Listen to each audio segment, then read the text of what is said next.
नमस्कार, एनडीटीवी मध्य प्रदेश छत्तीसगढ़ देख रहे हैं आप। आपके साथ मैं हूं आसिफ शेख और बुलेटिन की शुरुआत इस वक्त की सबसे बड़ी खबर के साथ। कांग्रेस ने लोकसभा चुनाव के लिए उम्मीदवारों की पहली लिस्ट जारी कर दी है। पहली लिस्ट में कुल 39 उम्मीदवारों को मैदान में उतारा गया है। छत्तीसगढ़ के कुल 6 उम्मीदवारों को टिकट दिया गया है। पूर्व सीएम भूपेश बघेल को उम्मीदवार बनाया गया है। राजनांदगांव से वो चुनाव लड़ेंगे तो दुर्ग से राजेंद्र साहू, महासमुंद से ताम्रध्वज साहू, जांजगीर चांपा से शिव कुमार डहरिया और कोरबा से ज्योत्सना महंत को उम्मीदवार बनाया गया है। कुल 11 सीटें छत्तीसगढ़ में और 11 में से 6 सीटों पर प्रत्याशियों के नामों का ऐलान कर दिया गया है। और जो ये 6 सीटें हैं ये हैं जांजगीर चांपा, ये एससी के लिए आरक्षित सीट है। इसके अलावा कोरबा, राजनांदगांव, दुर्ग, रायपुर, महासमुंद, बाकी सभी सीटें सामान्य हैं। और एक सीट को अगर आप छोड़ दें कोरबा, तो बाकी सभी जगह पर प्रत्याशी बदल दिए गए हैं, यानी कि टिकट काट दिए गए हैं जिनकी पिछली बार जिनको टिकट मिले थे। तो बड़ी खबर इस वक्त हम आपको बता रहे हैं, 39 उम्मीदवारों के नाम की पहली लिस्ट कांग्रेस ने जारी कर दी है। और इस वक्त मेरे दो सहयोगी अखिलेश नामदेव और जुल्फिकार अली हमारे साथ जुड़ रहे हैं। इसके साथ साथ कांग्रेस से रूपेश दुबे और बीजेपी से जसविंदर बग्गा जी हमें ज्वाइन कर रहे हैं। रूपेश जी, जसविंदर जी, आपका बहुत बहुत स्वागत करता हूं। लेकिन सबसे पहले मैं जुल्फिकार आपके पास जा रहा हूं। जुल्फिकार, 11 की 11 सीटें बीजेपी ने घोषणा कर चुकी है। पुरानी कहावत है, देर आए दुरुस्त आए। देर से तो आए हैं, लेकिन कितना दुरुस्त आए हैं इसी पर हम चर्चा कर रहे हैं। 6 लोगों का जिनका नाम का ऐलान किया गया है 6 सीटों पर, उसमें महज एक ही को रिटेन किया गया है, बाकी 5 की टिकट कटी है नए प्रत्याशी। बिल्कुल आसिफ, पिछले चुनाव जिन्होंने लड़ा था उनके सबकी टिकट काट दी। एक ने क्योंकि जीत दर्ज की थी, इसलिए कांग्रेस पार्टी के ऊपर मनोवैज्ञानिक दबाव था कि उनको रिटेन करना चाहिए, क्योंकि वो पिछला चुनाव जीती थी। तो ज्योत्सना महंत को कांग्रेस पार्टी ने दोबारा टिकट दी है। बाकी जो टिकट दी गई हैं तो वो उस लिहाज से दी गई हैं, पार्टी ने बड़ा मंथन किया और पार्टी के अंदर जब बैठकें थी तो पार्टी ये चाह रही थी शुरू से ही कि छत्तीसगढ़ में कद्दावर नेताओं को चुनाव लड़ा जाए। और छत्तीसगढ़ के संगठन के भी बहुत सारे लोग ये चाह रहे थे कि कद्दावर नेताओं को चुनाव लड़ाया जाए। हालांकि उसके पीछे की 2 थ्योरियां थी। एक तो ये सकारात्मक थी और दूसरी नकारात्मक थी। सकारात्मक थ्योरी ये थी कि चुनाव लड़ाने की कि जितने भी बड़े नेता हैं उनको अगर लड़ाएंगे तो छत्तीसगढ़ में एक माहौल बनेगा लोकसभा चुनाव को लेकर। दूसरा ये है कि कांग्रेस के कई सारे नेता ये मजाक में ये चाह रहे थे कि सत्ता पक्ष में जो बैठे हैं, जिन्होंने सत्ता की मलाई खाई है, उनको ही लोकसभा चुनाव लड़ाया जाए ताकि वो लोग खर्च करें। तो इस तरीके की एक राजनीतिक हल्के में चर्चा थी। लेकिन अब बहरहाल अगर देखें तो कांग्रेस ने अपने 11 में से 6 प्रत्याशियों को मैदान में उतार दिया है। तो उनमें से सबसे बड़ा नाम अगर है तो पूर्व मुख्यमंत्री भूपेश बघेल का है। और भूपेश बघेल के मैदान में आने के बाद ये माने कि छत्तीसगढ़ का जो चुनाव है वो बड़ा दिलचस्प होगा। इसके साथ ही मंत्री रहे हैं छत्तीसगढ़ में भूपेश सरकार में शिव डहरिया, उनको भी मैदान में उतार दिया गया है। गृह मंत्री रहे ताम्रध्वज साहू, उन्हें मैदान में उतारा गया है। और विकास उपाध्याय जो संसदीय सचिव थे और रायपुर के से पश्चिम से विधायक थे, हालांकि विधायक का चुनाव वो हार गए। तो ये 4 जो बड़े चेहरे हैं उनको कांग्रेस पार्टी ने लोकसभा की टिकट दी है। इसके साथ ही ज्योत्सना महंत, एक ही नाम जो है वो राजेंद्र साहू का जो दुर्ग से दिया गया है। हालांकि पार्टी संगठन में पार्टी के लोगों का ये कहना है कि उनके क्षेत्र में पकड़ है और साहू समाज से आते हैं, तो दुर्ग लोकसभा सीट में साहू समाजों का एक अपना वर्चस्व है और वो उस क्षेत्र में जिनके साथ रहेंगे उसकी जीत होने की संभावना है। तो विजय बघेल के मैदान में होने की वजह से अब राजेंद्र साहू तो समीकरण वहां पे बदलते हुए नजर आएंगे। तो कांग्रेस पार्टी ने हालांकि देर जरूर की है और अभी कुछ देर और भी होगी, 3-4 दिन की 5 सीटें और बाकी हैं, तो उसके बाद 5 सीटों की और भी होंगी। लेकिन अगर देखा जाए तो कांग्रेस को रूपेश दुबे जी हमारे साथ हैं, जो हमने ये एंगल निकाला कि 6 में से 5 की टिकट कटी और एक ही को रिटेन किया गया, ज्योत्सना महंत। तो अगर यही फॉर्मूला है तो फिर दीपक बैच को क्यों नहीं रिटेन किया गया या बस्तर से उनका नाम क्यों सामने नहीं आया? इसका जवाब रूपेश जी देंगे। रूपेश जी, बस्तर और कोरबा यही 2 सीटें थी जो 2019 में आप जीत पाए थे। तो अगर ज्योत्सना महंत कोरबा से पहली इस लिस्ट में अपनी जगह बना सकती हैं तो बस्तर से दीपक बैच का नाम क्यों नहीं आया? आसिफ जी नमस्कार। नमस्ते जी। जिस प्रकार से कांग्रेस अपने प्रत्याशियों के चयन में निश्चित रूप से जो संगठनात्मक गतिविधियां रही हैं और जो कार्य पद्धति रही है और एक नाम चेहरा देखते हुए उन्होंने प्रत्याशी घोषित किया है। निश्चित रूप से प्रदेश कांग्रेस कमेटी के अध्यक्ष सम्मानित दीपक बैच जी हम सबके सर्वमान्य नेता है और आने वाले जो दूसरे चरण के जो टिकटें घोषित होंगी उसमें उनके साथ साथ जो भी अन्य जो सीटें बची हैं, बस्तर के साथ साथ अन्य सीटें बची हैं, उसके बारे में प्रत्याशियों की घोषणा कांग्रेस पार्टी करेगी। देखिए जिस प्रकार से छत्तीसगढ़ में भाजपा महतारी वंदन योजना के नाम पर किसानों को धोखा देने के नाम पर सरकार पे आई है। चूंकि ये लोकसभा का चुनाव है, लोकसभा के परिप्रेक्ष्य में हमें देश के लिए निर्वाचन में जाना है। ऐसी स्थिति में कांग्रेस पार्टी अपने वरिष्ठ नेताओं को, कद्दावर नेताओं को, युवा नेतृत्व जैसे विकास उपाध्याय हैं और सर्वमान्य रूप से हमारे पूर्व मुख्यमंत्री भूपेश बघेल जी हैं, उनको राजनांदगांव में प्रत्याशी बनाया गया है। भूपेश बघेल जी राजनांदगांव के लिए मजबूत प्रत्याशी हैं और निश्चित रूप से राजनांदगांव की सीट कांग्रेस की झोली में इस समय आएगी। ठीक है, युवाओं में आप शिव कुमार डहरिया को भी शामिल कर लीजिए। बाकी सबसे युवा तो खैर विकास उपाध्याय हैं ही, और विकास उपाध्याय अगर ये सीट जीत लेते हैं तो फिर निश्चित तौर पर उनका कद बढ़ना लाजमी है। केसी वेणुगोपाल क्या कह रहे हैं, सुनिए जरा।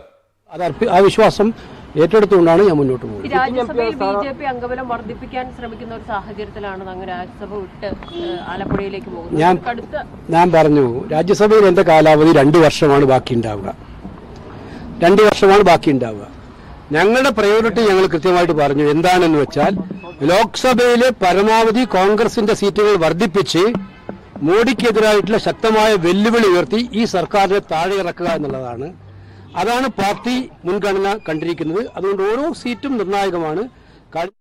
देखिए ये दक्षिण की भाषा जिसमें केसी वेणुगोपाल संबोधित कर रहे हैं वो तो समझ में नहीं आई, लेकिन लब्बो लबा भी जरूर समझ में आ रहा है कि जीत के दावे होंगे। आज के बारे में होगा कि 39 सीटों पर प्रत्याशियों का ऐलान किया गया है। और हम हिंदी में ही बात कर लेते हैं। हमारे साथ रूपेश जी कांग्रेस की तरफ से, जसविंदर जी बीजेपी की तरफ से जुड़े हुए हैं। जसविंदर जी, आपसे एक सवाल है। जब मैं सीटें कटने की बात कर रहा हूं या प्रत्याशियों के नाम कटने की बात कर रहा हूं, तो 19 में तो सारे ही नाम चेंज कर दिए गए थे। 24 में भी 11 में से जो 9 सीटें आपने 19 पे जीती थी, उसमें से बीजेपी ने भी 2 को ही रिटेन किया, बाकी 7 नामों को तो आपने भी कैंसिल कर दिया। ये कोई विशेष रणनीति है? देखिए, चुनाव तो आसिफ जी रणनीतियों के आधार पर ही लड़ती है कोई भी पार्टी, और भारतीय जनता पार्टी ने एक विशेष रणनीति के तहत 2019 में अपने सारे सांसद प्रत्याशियों के नाम हटा के नए लोगों को लड़ने का मौका दिया था। लेकिन 2024 का चुनाव एक अलग परिप्रेक्ष्य में चुनाव लड़ा जा रहा है। इस समय हम माननीय नरेंद्र मोदी जी के 10 वर्ष के चमत्कारिक कार्यों को लेकर जनता के बीच जाने की कोशिश में है, और हमारी कोशिश है कि पिछले 3 महीनों में विष्णुदेव साय सरकार ने जिस प्रकार मोदी की गारंटी को छत्तीसगढ़ के लोगों तक पहुंचाया है, इन दोनों विषयों को लेकर हम जाएंगे। हमारे लिए यह विषय गौण हो जाता है कि प्रत्याशी कौन है और किस प्रकार के प्रत्याशियों को पार्टी चुनाव लड़ा रही है। हमारे लिए प्रत्याशी के बदले हमारे विचार महत्वपूर्ण है, हमारा कमल फूल का निशान महत्वपूर्ण होता है। इसलिए बहुत ज्यादा विषय भारतीय जनता पार्टी के। आपकी आवाज नहीं आ रही जसविंदर जी, मैं लौटता हूं आपके पास। जुल्फिकार मेरे सहयोगी हमारे साथ जुड़े हुए हैं, उनके पास मैं जा रहा हूं, उसके बाद फिर मैं। हाँ जसविंदर जी, मैं आपको सुन पा रहा हूं, आप बोलिए सर, बोलिए। जी, मेरी आवाज शुरू से नहीं आई क्या? नहीं, बिल्कुल आई सर, बस बीच में चली गई थी, आप बोलिए सर। हाँ, मैं ये कह रहा था कि कांग्रेस के प्रवक्ता मित्र ने जिस प्रकार से कहा कि भारतीय जनता पार्टी महतारी वंदन और किसानों को लेकर अन्याय कर रही है, साहब उन्हें इस बात की जानकारी होनी चाहिए कि हमने किसानों से जो जो वादे किए, 21 क्विंटल प्रति एकड़ धान की खरीदी हमने पूरा किया है। हम 3100 रुपए का वादा लेकर आए थे। आपको पता है 12 तारीख की तारीख हमने निर्धारित की हुई है कि किसानों को अंतर की राशि 917 रुपए हम एक मुश्त उनके खाते में डालने जा रहे हैं। जहां तक महतारी वंदन की बात है, 10 तारीख को हमारी भारतीय जनता पार्टी ने महिलाओं के खातों में महतारी वंदन की पहली किस्त डालने की घोषणा कर दी है। किस प्रकार के अन्याय की बात करते हैं? मुझे लगता है इन्होंने सिर्फ एक शब्द पकड़ लिया है आसिफ जी, न्याय और अन्याय। इसे लेकर इनके नेता भारतवर्ष में घूम रहे हैं, जाने किसको न्याय दिलाने की कोशिश कर रहे हैं। अरे साहब, अमेठी की जनता आपसे न्याय चाहती है, आप अमेठी छोड़कर क्यों भाग गए राहुल जी? आपको इस बात का जवाब देश की जनता को देना चाहिए। वो जनता जो अमेठी की, जिससे आप 2 बार चुनकर आए, 10 वर्ष तक वहां के सांसद रहे, आपने क्या किया क्या नहीं किया, जब इसका हिसाब जनता पूछती है, आप छोड़ के वायनाड चले जाते हैं। और देखिए आज की इनकी सूची अगर आपने सही ढंग से देखी होगी, उसमें भी राहुल गांधी का सिर्फ वायनाड से ही घोषित की गई है। अमेठी और रायबरेली जो कांग्रेस की परंपरागत सीटें हैं, उनके परिवार की विरासत की सीटें हैं, दोनों सीटों पर कांग्रेस ने प्रत्याशी घोषित नहीं किए। वो तो खैर बहुत दूर की बात है अभी कि यूपी की अमेठी में अभी राहुल लड़ते हैं या प्रियंका लड़ती हैं। मैं तो छत्तीसगढ़ की 6 सीटों पर फोकस कर रहा हूं, और मेरा सवाल अभी रूपेश जी से है। रूपेश जी, आपसे मेरा एक सवाल, देखिए जब रणनीति की बात हो रही है तो जरा मुझे समझाएंगे, छत्तीसगढ़ की जनता को समझाएंगे कि दुर्ग से ताम्रध्वज साहू का नाम आता तो समझ में आता, पूर्व मुख्यमंत्री भूपेश बघेल लड़ते, उन्हीं का इलाका है, पाटन उनकी सीट रही है, तो समझ में आता है। दुर्ग से आपने टिकट दिया राजेंद्र साहू को और ताम्रध्वज साहू को भेज दिया महासमुंद, जबकि राजनांदगांव से आप लड़वा रहे हैं भूपेश बघेल को। तो जरा इस रणनीति को समझाएंगे सर।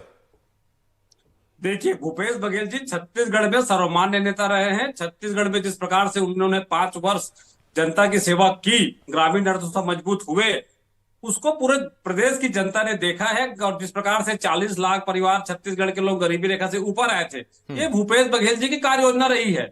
और उसी प्रकार से ताम्रध्वज साहू जी हमारे वरिष्ठ नेता हैं, वो महासमुंद के प्रभारी मंत्री रहे हैं। प्रभारी मंत्री के रूप में महासमुंद क्षेत्र की जनता के लिए उन्होंने कार्य किया है। उसी प्रकार राजेंद्र साहू जी का नाम पाटन विधानसभा क्षेत्र में माननीय मुख्यमंत्री भूपेश बघेल जी के निर्वाचन में कार्य देखने के साथ साथ वो जिला सहकारी केंद्रीय बैंक दुर्ग के अध्यक्ष रहे और किसानों के साथ जीवंत संपर्क करके उन्होंने किसानों के लिए, आम जनता के लिए जो कार्य किया, निश्चित रूप से कांग्रेस पार्टी कार्यों को आकलन करते हुए उन्हें प्रत्याशी बनाया है। और इसमें कहीं वो नहीं है कि इनके जीत में निश्चित रूप से कांग्रेस पार्टी रुपेश जी, दाद देता हूं मैं आपकी इस वजह से, क्योंकि देखिए अगर कोई मंत्री है तो जाहिर बात है कि इन 5 सालों में कोई ना कोई दौरा, कोई पद, कोई प्रभार कहीं ना कहीं तो मिला होगा, तो उसका वो एंगल जोड़ना, वो उसके लिए सलाम है आपको। ठीक है, मैं निकलता हूं, आपके पास आता हूं। जुल्फी, आपके पास आ रहा हूं। जुल्फी, मेरा एक सवाल, आज से ठीक 10 साल पहले 2014 में जब अभिषेक सिंह की टिकट कटकर संतोष पांडे को राजनांदगांव से बीजेपी ने प्रत्याशी बनाया था, उस वक्त सबकी टिकट कटी थी, तो वोटिंग वाले दिन, वो दिन मुझे अच्छी तरह याद है, वीणा सिंह, रमन सिंह, अभिषेक सिंह तीनों जब अपने बूथ पर गए थे राजनांदगांव में, उनसे पूछा गया था संतोष पांडे लड़ रहे हैं, आपके परिवार से कोई नहीं है। जो इस वक्त कोरबा से कांग्रेस की प्रत्याशी बनाई गई मौजूदा सांसद ज्योत्सना महंत जी हमारे साथ जुड़ रहे हैं। ज्योत्सना जी, पहले तो आपको बहुत बहुत बधाई, एक बार फिर आपको पार्टी ने भरोसा जताया, टिकट मिला आपको। हेलो ज्योत्सना जी, नमस्कार। नमस्ते जी ज्योत्सना जी, पहले तो आपको बहुत बहुत बधाई, आपको पार्टी ने एक बार फिर टिकट दिया, कोरबा से आप फिर चुनाव लड़ रही हैं। धन्यवाद, बहुत बहुत धन्यवाद जी। ज्योत्सना जी, ऐसा क्या है 11 सीटों में से जिन 6 सीटों का ऐलान हुआ उसमें से 5 की टिकट कट गई, लेकिन पार्टी ने सिर्फ आप ही को रिटेन किया, आप ही को चुना, ऐसा क्या है? ये ऊपर वालों का भरोसा है और आशीर्वाद है। खड़गे जी का, आदरणीय सोनिया जी का, सभी ने मुझ पर विश्वास किया, तो मैं उनका आभारी हूँ। ऊपर वाले मतलब दिल्ली तक ऊपर वाले या वो आसमान ऊपर वाले? नहीं, खड़गे जी दोनों ऊपर वाले। हमारे राष्ट्रीय अध्यक्ष आदरणीय खड़गे जी, सोनिया जी, राहुल जी, सबने मिलकर के मुझे इस योग्य समझा, जिसके लिए मैं बहुत आभारी हूँ। और ऊपर वाले का आशीर्वाद हम सबको ही है। जी ज्योत्सना जी, आपकी जब टिकट कंफर्म हो गई तो दीपक बैज अभी तक हिसाब लगा रहे होंगे कि मेरी क्या गलती है? नहीं, ऐसा नहीं है, उनकी भी होगी, यदि वो लड़ना चाहेंगे तो उनकी होगी जी। नहीं, लड़ना तो सब चाहते हैं, तो अगर इस फॉर्मूले से कि आपने 2019 में लहर में भी अपनी सीट बचा ली थी, तो इस लिहाज से दीपक बैज ने भी अपनी सीट बचा ली थी? जी बिल्कुल बचाई थी, और ये उनकी मंशा है और पार्टी का है, ये अपना सोच, मेरे हिसाब से उनको लड़ना चाहिए, लड़ेंगे वो। अच्छा, कमाल की बात यह ज्योत्सना जी कि कांग्रेस ने आपको रिटेन किया, आपको कोरबा से टिकट दिया, लेकिन बीजेपी ने अपना प्रत्याशी कोरबा से बदल दिया, अब सामने ज्योतिनंद दुबे नहीं है। जी, अब ये उनकी बात है। देखिए, दूसरी पार्टी के लिए क्या कह सकती हूँ, अपनी की जवाबदार हूँ मैं, दूसरे के लिए मैं क्या कहूँ। तो मुकाबला कितना सरल या कितना आसान, कितना मुश्किल? देखिए, तो जो भी है चुनौती मैं नहीं मानती, लेकिन जो भी होता है, कहीं 2 प्रत्याशियों के बीच में जो ये चुनाव होता है, तो ये हर किसी को ही चाहिए कि अपने पक्ष को मजबूत रखे और कभी विपक्ष को कमजोर नहीं समझना चाहिए। मेरा अपना सोच है और मैं ईमानदारी से चुनाव लड़ूंगी। ज्योत्सना जी, पिछली बार जब 11 में से 9 सीटें बीजेपी जीत गई थी तो कहा गया था कि मोदी लहर है, उसके सामने कोई टिक नहीं पाया, लेकिन फिर भी आपने उस आंधी तूफान, मोदी तूफान में अपनी सीट बचाई थी। तो कोई ट्यूशन वगैरह आप देंगे नए प्रत्याशियों को जितने इस बार लड़ रहे हैं, पहली बार या दूसरी बार, कि अपनी सीट कैसे बचाएं? देखिए, अपने कार्यकर्ताओं पर भरोसा रखें, अपने कार्यकर्ताओं को संभाल दें, क्योंकि हम नेताओं को या हम जनप्रतिनिधियों को जिताने वाले हमारे कांग्रेसी कार्यकर्ता होते हैं, तो उनको सम्मान दें और उनको बराबर तरजीह दें, और जिस तरीके से मेल मिलाप करके हम उनका सम्मान देंगे और उनसे मिल करके चलें। और जनता का आशीर्वाद है। मैं वैसे तो हमेशा नंबर बटे 10 में ही पूछता हूं, लेकिन छत्तीसगढ़ में 11 सीटें हैं, तो ज्योत्सना जी आप इस बार कांग्रेस को 11 में से कितनी सीटें देंगी? इसके लिए मैं कुछ नहीं कर सकती, लेकिन हाँ अवश्य मेरी सीटें बढ़ेंगी और ये जवाबदारी हमारे आदरणीय बड़े नेताओं की होती है, तो वही इसको बताएंगे कि वो कितनी सीट जीत सकते हैं, मगर पहले से हम लोग ज्यादा सीट जीतेंगे, ये मेरा अनुमान है। ज्योत्सना जी बहुत बहुत शुभकामनाएं आपको, धन्यवाद भी है। धन्यवाद जी धन्यवाद। तो ज्योत्सना महंत इस वक्त मौजूदा सांसद और कांग्रेस की कोरबा से प्रत्याशी हमारे साथ जुड़े हुए थे। मेरा सवाल रह गया था अधूरा। अखिलेश नामदेव हमारे साथ जुड़ चुके हैं। अखिलेश मैं आपके पास आऊंगा, लेकिन उससे पहले जुल्फी आपके पास आ रहा हूं। और जो मैं सवाल पूछ रहा था जुल्फी, वो ये था, वो पूरी कहानी आपने सुन ली होगी कि 14 में फिर जब वो पूछा गया था वीणा सिंह से, रमन सिंह से, अभिषेक सिंह से, तो उन्होंने कहा था कि हमारे परिवार के ही व्यक्ति हैं, पूरा सपोर्ट उनको रहेगा। और नतीजा हुआ भी ये कि संतोष पांडे वहां से जीतकर आ गए थे।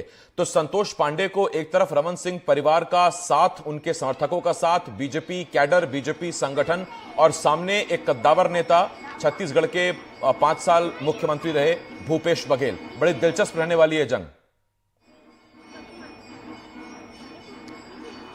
बिल्कुल आसिफ, बड़ी दिलचस्प रहेगी। पूरे छत्तीसगढ़ की 11 लोकसभा सीटों में से 6 सीटें तो ऐसी रहेंगी जो बड़ी दिलचस्प रहेंगी, क्योंकि जिस तरीके के अभी समीकरण देखने को मिल रहे हैं। जैसा कि आपने कहा कि भारतीय जनता पार्टी, तो भारतीय जनता पार्टी की एक बहुत खूबी भी कह लो कि कैडर बेस्ड पार्टी है आसिफ, और कैडर बेस्ड पार्टी होने के बाद जो पार्टी संगठन या पार्टी आलाकमान उनके निर्णय ले लेते हैं, और उस निर्णय से व्यक्ति बंधा हुआ रहता है। जैसे अभी हाल की भी अगर चर्चा करें कि थोड़ा सा रायपुर में वापस आएंगे कि बृजमोहन अग्रवाल को चुनाव मैदान में उतारा गया, लेकिन बृजमोहन अग्रवाल मंत्री हैं और इस बात को लेकर लगातार चर्चा थी कि वो लोकसभा चुनाव लड़ना नहीं चाहते, लेकिन पार्टी ने उन्हें टिकट दी। लेकिन उन्होंने कभी इस तरीके से सार्वजनिक तौर से नहीं कहा कि वो चुनाव लड़ना नहीं चाहते, जैसे कि कांग्रेस पार्टी के नेता जैसे पूर्व मुख्यमंत्री भूपेश बघेल ने ही पहले कहा था कि उनकी चुनाव लड़ने की उनकी मंशा तो नहीं है, लेकिन पार्टी आलाकमान ने कर देते हैं तो चुनाव लड़ते हैं। तो ऐसी स्थिति में देखें तो आज से भारतीय जनता पार्टी का ये है कि भारतीय जनता पार्टी का नेतृत्व जिसको टिकट दे देता है, तो संगठन से जुड़े हुए तमाम लोग उनकी मदद करते नजर आते हैं। और अंदरूनी तौर से अगर किसी में नाराजगी भी रहती है तो उसमें ये होता है कि वो उसका नुकसान नहीं करता, वो घर पे जाके बैठ जाता है, काम नहीं करेगा लेकिन नुकसान करने के लिए बाहर निकलेगा नहीं। तो ये बेसिक फर्क जो है चुनाव दर चुनाव देखते हुए, जो उसका कवरेज करते हुए देखने में आया कि भारतीय जनता पार्टी जो है वो कैडर बेस्ड पार्टी होने की। यही वजह है कि जब 2019 का जब चुनाव हुआ, क्योंकि 2014 से 19 के बीच के टेन्योर में डॉक्टर रमन सिंह के पुत्र अभिषेक सिंह सांसद चुने गए थे, और उसके बाद जब 19 में उनकी टिकट काट दी गई तो उस वक्त संतोष पांडे को मैदान में उतारा गया। तो संतोष पांडे के समर्थन में तमाम भारतीय जनता पार्टी के नेताओं के साथ पूर्व मुख्यमंत्री, वर्तमान में विधानसभा के अध्यक्ष डॉक्टर रमन सिंह और उनका परिवार, उन्होंने पूरा समर्थन दिया। और ये भी कहें कि उनका समर्थन तो था ही, उसके साथ 2019 में जो मोदी की लहर थी उसका भी इम्पैक्ट जो देखने को छत्तीसगढ़ में मिला कि 11 में से 9 सीटें भारतीय जनता पार्टी ने जीती, जबकि उस समय पे 67 सीटें कांग्रेस जीतकर मजबूत सरकार छत्तीसगढ़ में बनाई थी।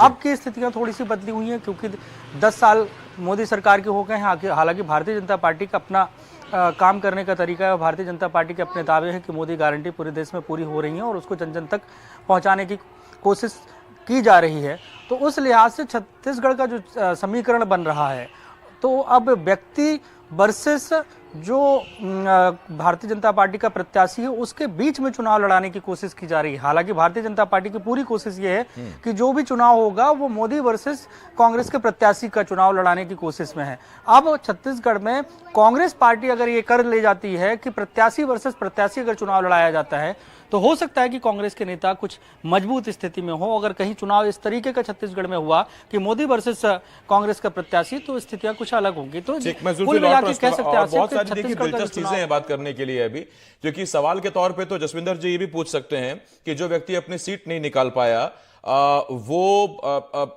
रायपुर सिटी वेस्ट की, वो लोकसभा क्या निकालेगा, ये भी एक सवाल उठ रहा है। सवाल ये भी कि जब ये 19 में अगर दीपक बैज अपनी सीट निकाल ले गए थे तो फिर उनको क्यों नहीं रिटेन किया गया। अखिलेश नामदेव मेरे सहयोगी मेरे साथ जुड़ गए हैं। अखिलेश, बहुत से सवाल हैं जिनके जवाब हम जानने की कोशिश कर रहे हैं, लेकिन हाँ इतना जरूर है कि एक सवाल बहुत जो खड़ा हो रहा है वो ये कि दिग्गजों को मैदान में उतारा जरूर है, लेकिन सीटें उनकी यहां वहां कर दी है। वो पता नहीं ये जो नवाचार या जो ये पार्टी ने जो रणनीति चली है, ये कितनी सफल होगी कांग्रेस की तरफ से। अखिलेश, कई चेहरे फीके पड़ गए, कांग्रेस के कई चेहरे फीके पड़ गए और वो हार का सामना करना पड़ा और सरकार बन नहीं पाई। तो ऐसे चेहरे जो बड़े चेहरे थे, जैसे भूपेश बघेल को सामने उतार दिया गया, मुख्यमंत्री का चेहरा था, इनको प्रत्याशी बनाया गया लोकसभा में, तो कहीं ना कहीं एक केस कराने की बात, कहीं ये चेहरा लोकसभा में सामने निकल के आ जाए, तो इसलिए ऐसे चेहरों को लाया गया है, बड़े चेहरे लेके आए हैं। कवासी लखमा जैसे एक युवा नेता के रूप में, कवासी लखमा के बेटे हरीश लखमा को वहां उतारा गया चुनाव में। तो ऐसे चेहरे को सामने लाया गया है कि कहीं ना कहीं अगर ये विधानसभा में डिफीट खाए हैं तो कहीं ये चेहरा लोकसभा में चल निकले। तो इस हिसाब से इस चेहरों को उपयोग किया गया है, क्योंकि विधानसभा कांग्रेस की सरकार अभी है नहीं छत्तीसगढ़ में, तो इस लिहाज से ऐसे चेहरों को उपयोग किया गया है कि कहीं उन बीजेपी की मोदी लहर का सामना ये चेहरे कर सकते हैं। बाकी कांग्रेस के पास अभी सेकेंड लाइन के नेता कोई थे नहीं, इसलिए उन चेहरों को लाया गया है जो चेहरे चलते हुए चेहरे थे। तो ये कहा जाए कि ऐसे चेहरों को लाया गया है। जी आसिफ। ठीक, मैं इस पर आ रहा हूं आपके पास। रूपेश जी, वही सवाल बार बार उठ रहा है कि देखिए, जब अभी हाल ही में चुनाव हुए 23 में, तो उसमें 2 सीटें बड़ी वीआईपी सीटें थी। एक थी रायपुर की पश्चिम और एक सीट थी रायपुर की दक्षिण, और ये दोनों सीटें बीजेपी जीत गई। मूणत वहां से जीत गए थे, बृजमोहन अग्रवाल यहां से जीत गए थे। लेकिन अब जब पूरे रायपुर की एक सीट है, तो विकास उपाध्याय ठीक है, एआईसीसी में बड़ी जिम्मेदारी मिली, बड़े नेता हो गए, संसदीय सचिव हैं, वो बृजमोहन अग्रवाल जिनके नाम पर रिकॉर्ड है ना हारने का, उनका सामना कैसे करेंगे? आसिफ जी, जिस प्रकार से विकास उपाध्याय जी का कार्य पद्धति है, जिस प्रकार से उनके द्वारा आम जनता के बीच में जाकर के और लगातार जीवंत संपर्क बनाकर कार्य करते हैं, यद्यपि चुनाव में हार और जीत लगी रहती है, विधानसभा चुनाव यदि कोई हार गया है तो उसका मतलब ये नहीं है कि उसका नेतृत्व समाप्त हो गया है या उसकी कार्य शैली कमजोर हो गई है।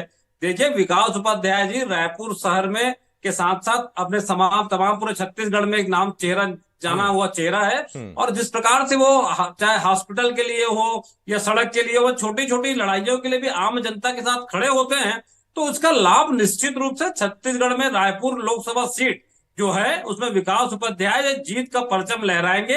ये कांग्रेस शीर्ष नेतृत्व ने जिस प्रकार से उन पर विश्वास जताया है और रायपुर की जनता उस विश्वास को फलीभूत करेगी। ठीक, एक दिलचस्प जो कोइंसिडेंस है वो ये कि रूपेश जी, सुनील कुमार सोनी जो रायपुर सांसद है मौजूदा, वो भी हमारे साथ एक अरसे से डिबेट में बैठते रहे हैं, और विकास उपाध्याय भी हमारे साथ एक अरसे तक डिबेट में बैठते रहे।